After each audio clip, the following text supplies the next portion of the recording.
Ah, le forçage scénaristique, un classique. Donc, alors que Jia et Stepanetao sont entourés de ces bédouins qui ont l'air menaçants, on se rend compte qu'ils ne le sont pas.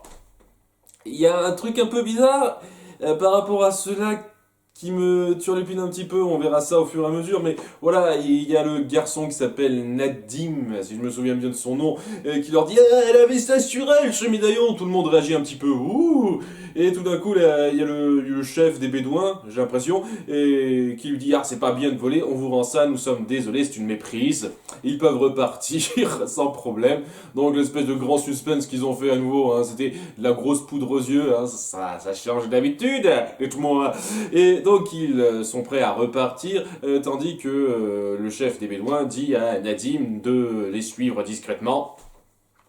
Et c'est ce qu'il fait pendant pas très longtemps parce qu'il retrouve Mendoza, Sancho et Pedro. Cette ville est très petite, hein, c'est facile de se retrouver. On verra ça plus tard par la suite. Qu'il leur raconte donc qu'Ambrosius leur a tendu un petit guet-apens dans le coin, sans préciser que ça vient de la Guerra.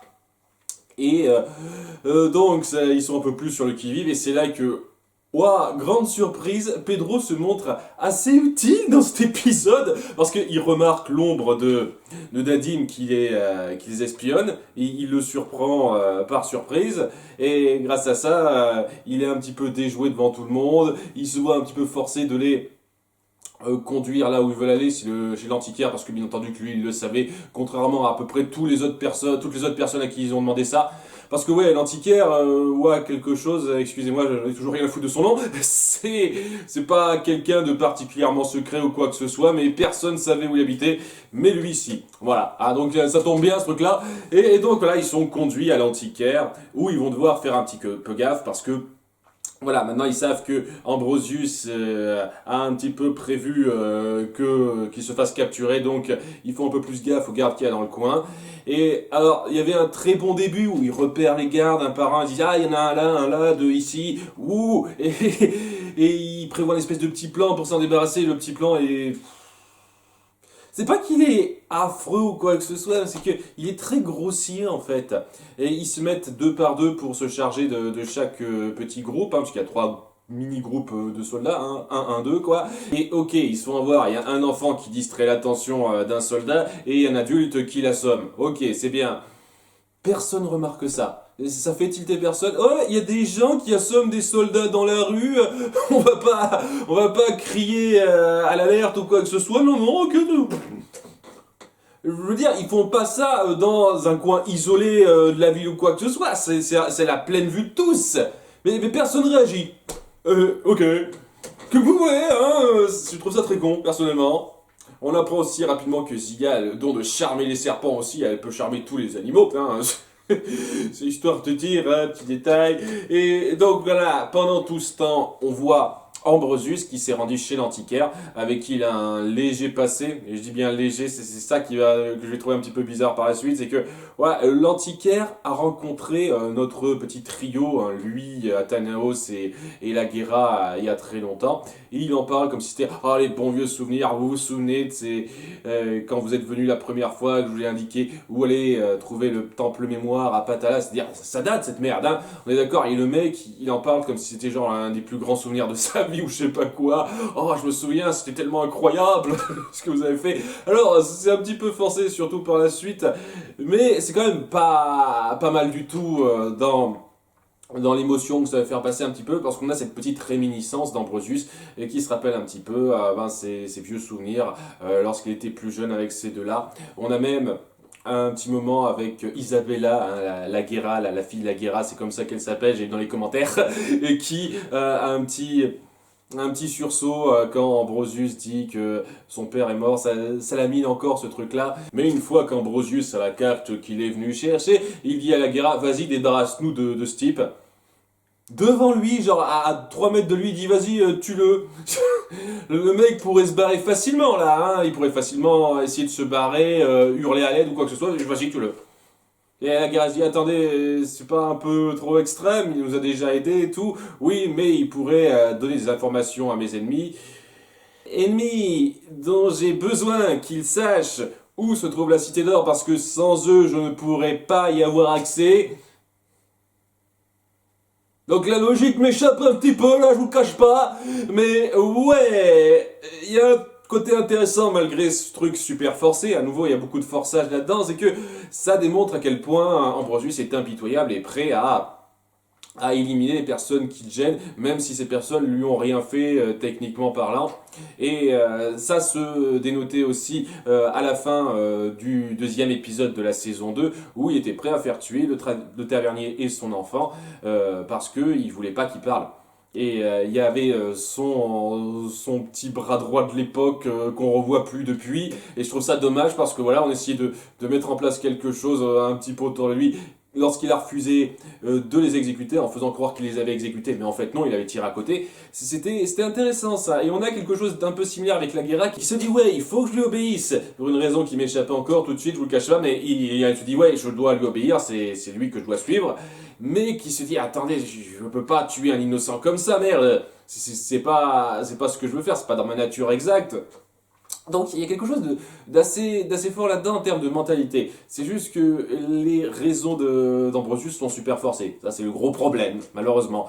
Mais bon, ça va pas plus loin parce que gros coup de chance, c'est pile à ce moment-là que Mendoza et compagnie arrivent armés jusqu'aux dents. Donc ils prennent Ambrosius et Laguerra en otage. Et il y a un petit moment que j'ai trouvé fort sympathique où Laguerra est un petit peu content de le revoir et de ne pas avoir à tuer le pauvre antiquaire. Et ils ont un petit regard, un petit échange. Et on sent il y a une petite complicité particulière qui se crée entre eux sans que l'un comme l'autre ne puisse avouer leur lien. Mendoza ne peut pas avouer qu'il s'est créé un petit lien avec elle. Et Laguerra de son côté peut clairement pas avouer à Ambrosius qu'elle a noué un petit lien avec lui. Donc c'est très joli là pour l'instant.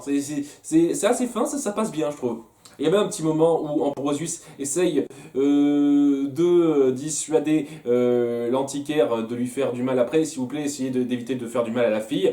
Et l'antiquaire dit pourquoi elle est de leur côté et il peut rien répondre sur le coup parce que voilà, il ose pas avouer qu'il y a un petit truc entre eux. C'est pas forcément une petite amourette qui se crée, même si je sens que ça a l'air bien parti, mais une complicité certaine entre ces deux-là. Et j'aime beaucoup ça, j'aime beaucoup ce développement-là. Bon, développement que j'apprécie dans l'idée, mais que j'aime vraiment pas dans l'exécution au sein de cet épisode, c'est le fait que, un petit peu plus tard, on va voir, comme par hasard, mais alors super gros hasard, Gaspard qui entre dans la boutique. Et pour rien, il n'a pas suivi quelqu'un ou quoi que ce soit, c'est juste une putain de coïncidence de sa mère. Gaspard est entré dans cette boutique parce qu'il voulait acheter un truc à la Guerra. Il est tombé amoureux d'elle, maintenant il veut lui acheter des trucs, il veut essayer de la draguer et tout à fond. Ça va être une espèce de routine comique à la con qu'on va essayer d'instaurer dans plusieurs épisodes, j'ai l'impression, et ça va être saoulant. Et donc, ouais, il entre dans le magasin. Il voit rapidement donc Laguerra et Ambrosius qui sont bâillonnés et saucissonnés et il lui faut genre 30 secondes pour se dire attends il y a un truc qui cloche là, qu'est-ce que c'est? Il est lent, hein, il est lent ce Gaspard là, hein, il était pas aussi con que ça dans la saison 1 à nouveau. Il se fait battre de façon insultante par Mendoza parce que je reconnais que c'est un épisode où il fourre pas mal de choses donc c'est compréhensible qu'il veuille un peu accélérer certaines choses mais... Voilà, c'est très insultant pour le personnage. Et une chose que j'apprécie quand même, malgré tout là-dedans, c'est que maintenant ça met clairement en place le fait qu'il va travailler de connivence avec Ambrosius, enfin sous les ordres d'Ambrosius, parce que d'une part, alors une chose qui rattrape très légèrement son personnage dans cet épisode, c'est le seul des trois et qui parvient à se libérer de ses liens de lui-même. Donc Ambrosius et Laguerra sont pas capables de le faire. Donc déjà c'est une bonne chose, peut-être parce qu'il était mieux placé ou quoi que ce soit, mais ça montre qu'il n'est pas complètement incompétent non plus, ça fait plaisir. Il les libère, il leur dit je veux travailler pour vous parce que j'ai besoin de bosser, j'ai besoin de toucher de l'argent et de bouffer.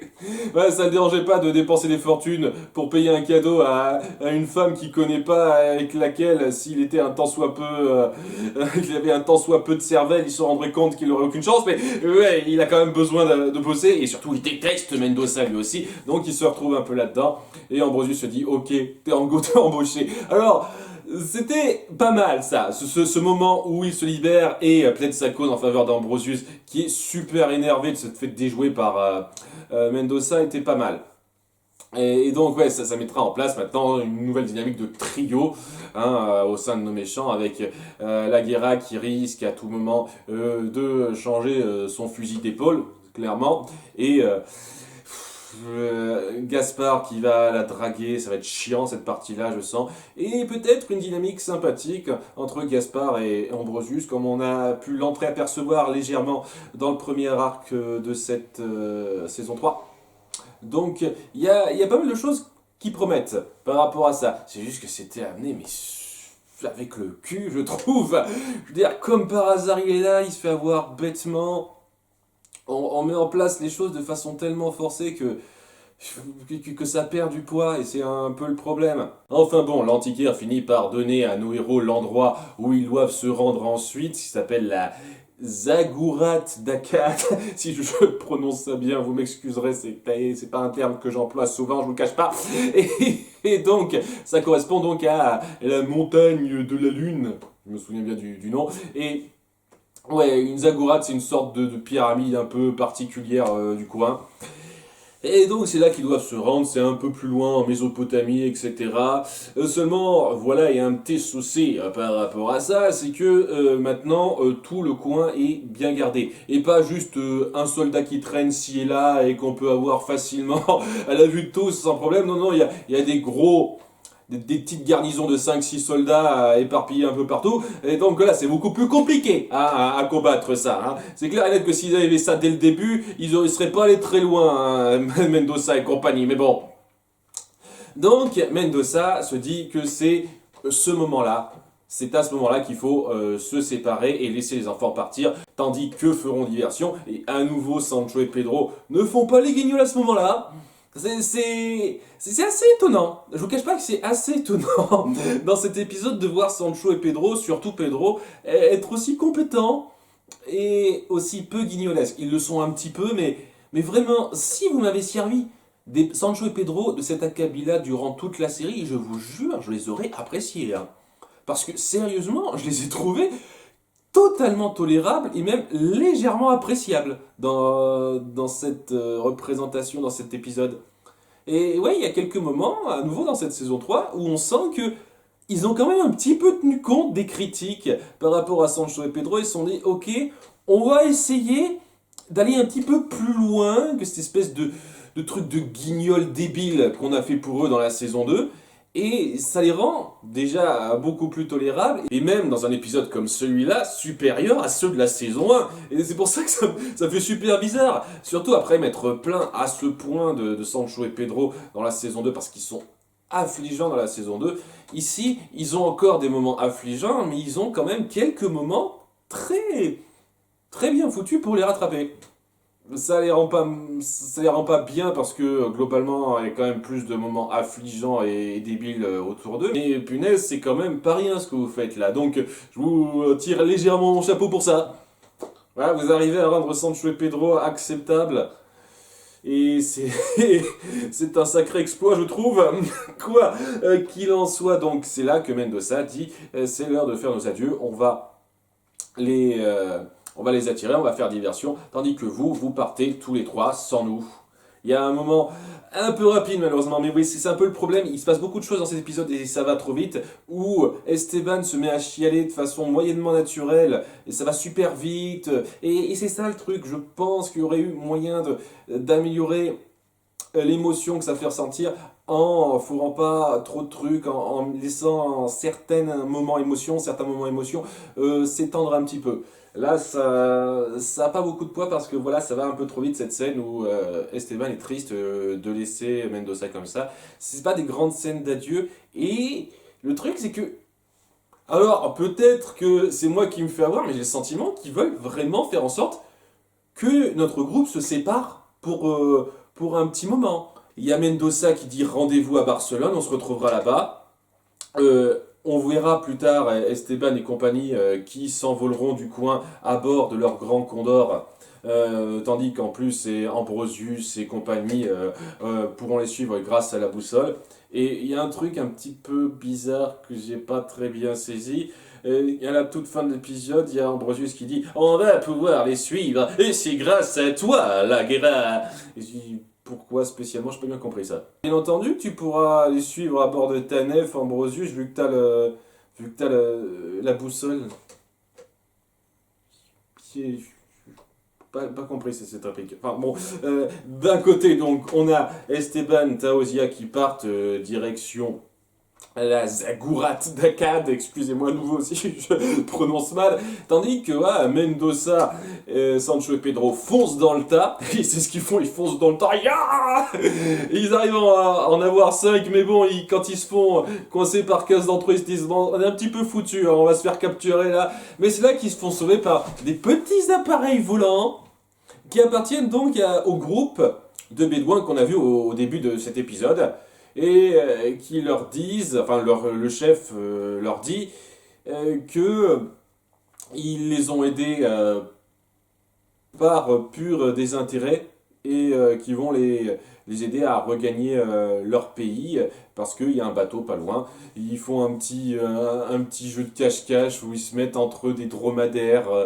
pour échapper à la vigilance des gardes. Heureusement qu'ils font gaffe à rien parce que c'est clair et net que tu devrais voir leurs jambes au milieu de celles des dromadaires, mais bon, hein, et j'ai vu plus con. Et techniquement, on voit pas Mendoza et les deux autres monter à bord du bateau, mais ça a l'air d'être tout comme.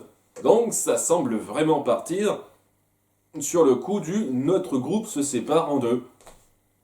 Donc on va voir Esteban, Zia et Tao qui vont devoir gérer les choses sans Mendoza totalement. Et c'est cool. J'étais tellement persuadé qu'ils allaient trouver une pirouette à la con pour faire en sorte que Mendoza et les deux autres restent. Et semble-t-il que non, semble-t-il. Je vais pas non plus vendre la peau de l'ours avant de l'avoir tué. Si ça se trouve, ils vont trouver une excuse débile au début de l'épisode qui va suivre pour faire en sorte qu'ils restent dans le coin. Mais ça a l'air bien parti pour que ce soit le cas, pour qu'ils repartent en Espagne. Et donc peut-être qu'on suivra une aventure à part autour d'eux ou quelque chose comme ça. Mais ils seront plus du tout aux côtés d'Esteban, Zia et Tao. En tout cas pendant un petit moment. Donc, plutôt cool.